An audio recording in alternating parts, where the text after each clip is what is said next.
Hello everyone, and welcome to my General Hospital official channel. I hope everyone is having a wonderful day. Before we begin, please hit the subscribe button and give this video a thumbs up. On today's episode of General Hospital, Ned employs a private investigator, Cody's hopes are dashed, and Brook, Lynn and Tracy argue over Violet. Willow shows up as Drew is talking on the phone about his campaign in the sunroom of the Quartermain home. He stops her as she tries to run out. She claims she went in search of Michael so she could give him his keys. As they meet today, Drew offers to give them to him. Willow places them on a table and turns to walk away, but Drew stops her, stating that they should discuss Willow's inability to remain in the same room as him. Ned abruptly shows up and wonders if he's interjecting. Willow begs Drew to give Michael his keys and says she was just on her way out. Ned informs Drew by himself that although it would take some time, the ELQ board has decided to give back Valentine's shares to the business. Ned promises to keep him informed of their decisions and that he and Michael will handle it. Michael is scheduled to visit Drew, according to him, so they may talk about it together. He appeared busy when he arrived, so Ned believed he would have other things to do. When Michael shows there, they talk about the arrangements for splitting up Valentine's stock. Ned proposes that in order to maintain ELQ in the family, they split them among the Quartermain's future generation. He states that he can vote for their substitutes until they reach voting age. He also states that he can keep Drew's stocks in a trust after he is elected. Drew thinks the moment isn't right, and Michael concurs, so they can put this conversation on hold for the moment. Ned becomes enraged, believing they would collaborate as a family, and he rushes away.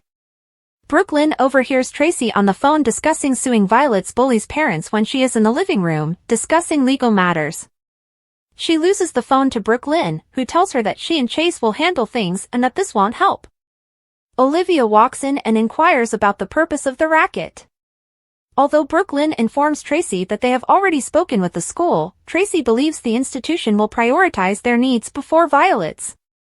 Tracy leaves to tend to Ace once he starts wailing over the baby monitor. Olivia finds it unbelievable that Tracy, although calling it badass, wants to sue the parents of a 9-year-old. Brook, Lynn advises her not to support Tracy since she is exacerbating the situation. Olivia thinks Tracy's obsession with Violet is a result of her helplessness with Lulu. Ned bursts in abruptly, upset that Michael and Drew are freezing him out once more. Olivia yanks him from the room and declares that she loves him but is unable to help him at this time. He will work things out on his own, as he is aware of her busy schedule with Dante and Lulu. Michael and Drew talk about Ned's plan to seize control of ELQ by using the kids and stocks in the meantime. When Michael wins this election, Drew wants him to take over ELQ. Drew says he'll appoint Michael as the trustee of his shares, which ought to force Ned out after Michael claims Tracy and Brook, Lynn won't vote for it. Willow and Brook, Lynn cross paths somewhere. Knowing that she was a teacher, Brook, Lynn is in need of her counsel. She tells what transpired with Violet and how Tracy thinks the school would always prioritize itself over the needs of the pupils. Willow refers to it as a cynical perspective, although Tracy is most likely correct. Willow advises them to assist Violet by collaborating with the school, instructors, and counselors. Willow suggests that she should be assertive and use more volume if they refuse to collaborate. Willow is aware of how difficult this is. As stated by Brook, Lynn, she is merely acting as a temporary guardian. She starts to doubt her ability to parent as a result. Willow believes being a mom is difficult, but it's worth it for the happiness it brings. Thereafter, Chase texts Brook, Lynn to let her know that Finn is leaving rehab. Willow believes Violet will be overjoyed to see her father once more. Brook, Lynn seem to be depressed over the thought of Violet leaving. Cody and Sasha converse in the kitchen. He has discovered that his childhood home, Serenity, is for sale, but the asking price is $6 million, which he will never be able to afford. It's always held great meaning for him and he had always dreamed of converting it into a ranch and animal refuge. She advises him to go for it, but he believes it will be taken off the market quickly. Admittedly, he had only one thought, asking Tracy for a loan. Sasha doesn't know if she would do that, but because she likes him, it can't harm to ask. Ace is awake and wants more pudding cups, Tracy explains, so Sasha goes to grab one. Then, Cody is asked by Tracy why he is grinning. When Sasha comes back, she adds that Cody just told her about a fascinating concept. According to Cody, he was thinking about moving the horses from hay to alfalfa. After giving Tracy the pudding, Sasha departs. Sasha believes Cody made the right decision in keeping Tracy in the dark, and he should create a strong business strategy and present it to her. Because he doesn't want her to believe he's using her for her money, Cody doesn't think he should. The old him would act in that manner. She advises him to view it as an investment and says he'll have to find another investor. Cody claims he could use his charisma to deceitfully persuade someone to invest, but he doesn't want to go back to his previous habits. He complains that his life is wonderful and asks himself what more could he ask for? He walks out after planting a kiss on her. Olivia checks up on Tracy in the entryway, asking how she is doing. Tracy acknowledges that she is helpless to save Finn, that Lulu is dying, and that all she can do is threaten to handcuff a kid. Olivia gives her consolation. Ned meets Felicia's friend Elaine, a private investigator, in public and asks her to look into a possible infidelity in his family. He needs substantial evidence. He identifies them as Drew and Willow and says that a trustworthy source has learned of their extramarital romance. If she discovers evidence of the affair, she promises to get in contact. For the job, Ned gives her the money. Laura sits with Lulu at the hospital, telling her to hold on. Arriving, Martin gives his baby sister a hug. His beard has vanished, much to her surprise, and he says he's going for a test drive. She accepts his suggestion to go for a walk. Martin claims he was put to the test when he learned that Lucky was unable to contribute when they are strolling. She shifts the subject to his appearance and inquires about the true nature of his metamorphosis. He acknowledges that he felt a change was necessary following what had occurred to Lucy. He shaved, clipped his hair, and even hired a vocal coach to help him get rid of his fried chicken accent. Laura says she likes the old Martin too, but she also realized that it was gone. When Martin and Laura enter Lulu's room again, Cyrus is seated next to her. He says that while he was seeing other patients, he noted that she was by herself. Now that they are together, he says, they can pray for her. Cyrus accepts Martin's suggestion to go outside and discuss Mom. As Cyrus and Martin emerge, Martin informs Cyrus that Laura is dealing with a lot and doesn't require his constant teasing. Cyrus claims that by giving Laura a present that even Martin cannot comprehend, he is not troubling her. Liz calls the donation service at the nurse's station and requests that they provide her with Lulu's match's name. It's Isaiah, and he just got back from PT. He wanted to see how Lucky was doing. Liz informs Lulu that while Lucky wasn't a good fit for a gift, they had a fortunate break. She's still waiting to learn the person's identity, so she hasn't told the family yet. When the topic of Lucky's location comes up, Isaiah can relate to Lucky's need to escape. After a botched surgery, he fled the hospital and left his own clinic. He worked in refugee camps, according to Liz, so it's not exactly like he ran away to someplace simpler. Isaiah claims that he should have stayed here and that Lucky shouldn't have left either. Lucky could use a friend like him, so Liz hopes he can get through to him. The machine beeps, revealing the match's identity to Liz. Laura is in Lulu's room when Liz enters and informs her that Lulu has a match. Laura quickly dashes to Kevin's side to inform him that Lulu has a match. She hasn't been told who it is yet because the match hasn't been notified. That's more optimism than she had 15 minutes before, and that's what she wants. In the worst case, though, this person won't want to donate, thus they still need to pass the screenings. When Sam and Dante meet at the batting cage, he tells them that they have to practice. They can't lose because they have some games coming up. She's trying to divert Dante's attention from Lulu, and he knows it. Sam also brings them some hot dogs as they hit some balls. When they settle down, Dante informs Sam that, for a split second, he thought about jeopardizing his professional future in order to prevent his father from confessing after discovering the evidence that cleared Alexis. Sam believes that it should come as no surprise that, in terms of family, boundaries are currently becoming hazy for him, considering everything he is dealing with. Dante explains that at the moment, he is concerned about Rocco and the assurance that he might not be able to fulfill regarding locating a donor for Lulu.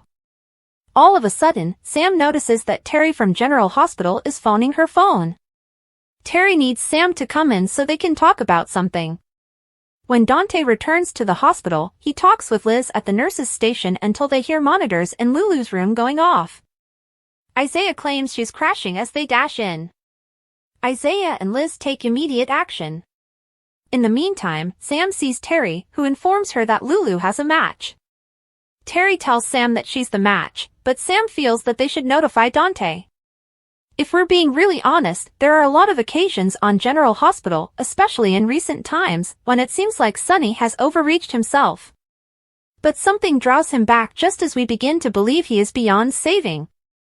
Consider shooting Agent Cates without warning.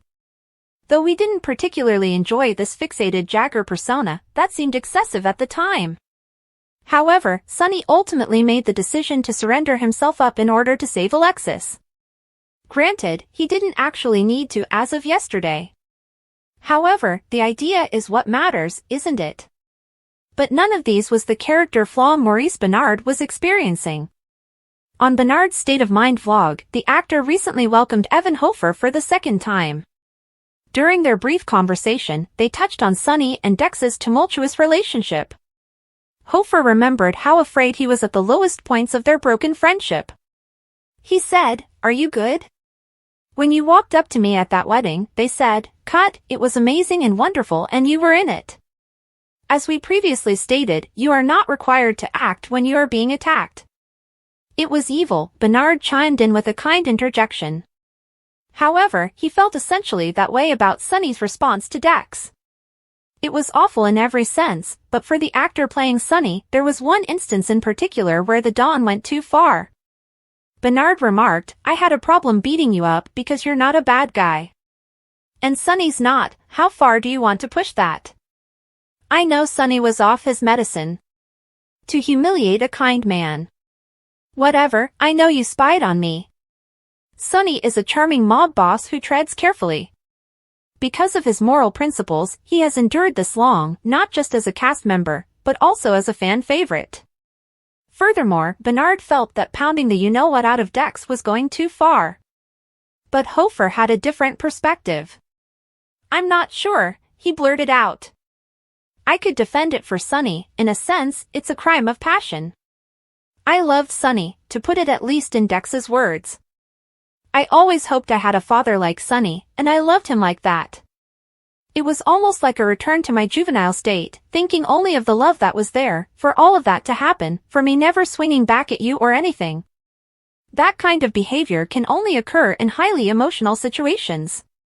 You would say something like, 'Yeah, whatever, man, if you didn't care about me. Enjoy yourself while at the wedding.' That's reasonable enough. There are plenty of stories in the daytime about people who feel so deceived by the people they love that they seek out rather drastic retribution. However, things seldom get as graphic as what happened to Dex.